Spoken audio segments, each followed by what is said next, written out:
Pengusung Capres Prabowo untuk terus mendorong Gibran jadi cawapres terus berjalan. Keputusan untuk mengumumkan cawapres Prabowo diduga juga menunggu putusan MK soal batas usia capres-cawapres. Bagaimana PDIP menyikapi manuver ini, saudara?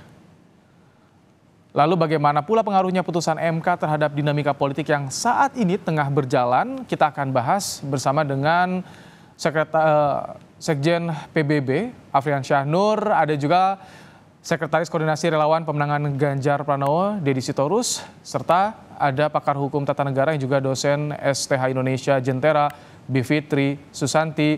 Selamat petang Pak Deddy, Pak Afri, dan juga Mbak Bivitri. Selamat petang semua. Assalamualaikum. Waalaikumsalam.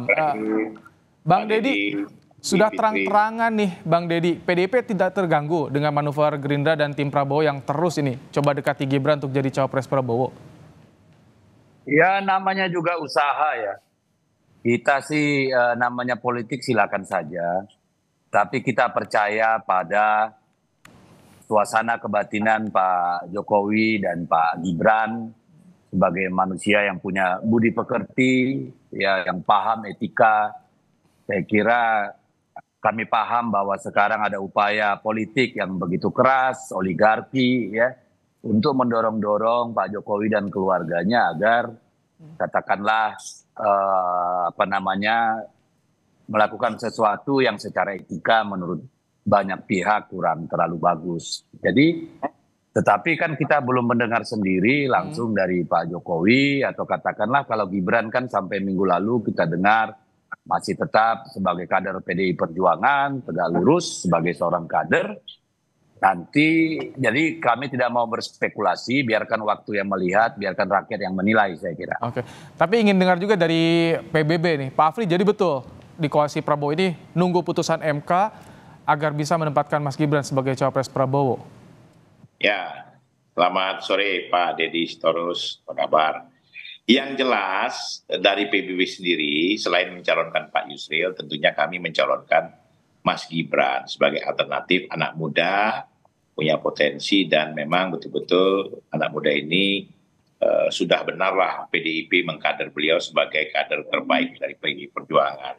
Nah tentunya sebagai orang yang paham politik, saya sendiri kan dianggap, oh ini kenapa tidak beretika mengambil kader orang. Loh, kalau memang kader orang itu bagus untuk kita calonkan, ya tentunya PDIP harusnya Pak Deddy Sitorus bangga dong kalau ada kadernya yang bisa diterima di semua kelompok masyarakat. Dan ini menjadi acuan supaya proses politik kita ini betul-betul dewasa dan memang menjadi terdepan untuk kemajuan Indonesia yang lebih baik. Tapi semua diserahkan kembali kepada Mas Gibran, betul yang disampaikan oleh Pak Deddy. Kita semua serahkan kepada Mas Gibran, ya tentunya beliau yang akan ditarik dan tentunya yang akan bersikap. Nah kami sampai sekarang Pak Ibrahim masih menunggu putusan Mahkamah Konstitusi, ya kan? Kalau memang Mahkamah Konstitusi tidak mengizinkan batas umur minimal 35 tahun, ya tentunya proses ini tidak bisa berjalan. Dan proses ini sebenarnya bukan hanya untuk Mas Gibran saja, tapi proses ini berlaku untuk seluruh anak muda yang punya potensi dan memang punya kemampuan pimpin, begitu Pak. Baik, Pak Deddy, gimana? Gerah nggak sih?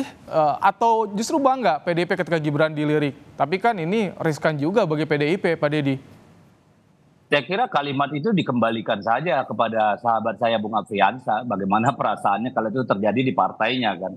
Kita kan percaya bahwa dalam tatanan apapun ada fatsun, ada kultur, ada nilai-nilai, ada banyak hal ya yang kemudian harus kita perhitungkan dengan baik. Saya kira bermain dengan kata-kata seperti itu kan terdengar lucu gitu ya kalau bagi saya.